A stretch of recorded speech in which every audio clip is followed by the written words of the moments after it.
kulturang Pilipino. Pag senior ka, maraming advantage. So, maraming advantage kapag senior ka. Yung bang tipo na ayaw, parang ayaw ba na tayo ay magtatagal sa pila. So, pabor po sa atin yun. Kasi una, dahil may mga edad na po tayo, no? O, katulad po ngayon, namalengke po ako. Napakabilis ko pong mamalengke. Kasi senior po ako. Pag pumila po ako sa bilihan, inuuna na po kaagad ako.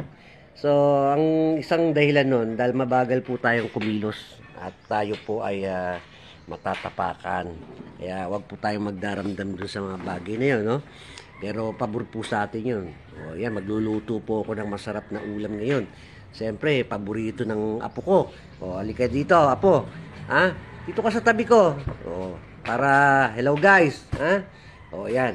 Paborito niya po yung, anong ulam ngayon? Nilagang karne, no? Na may gulay, di ba? O, di ba? Titingnan mo. O, yan, no?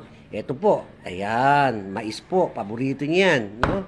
Ngayon, lalagyan ko po yan ng patatas. Ha? Tapos luya, may sibuyas po. Hindi niya po kinakain yan. Pero kapag nahalo na po yan sa sabaw, makakain niya po yan.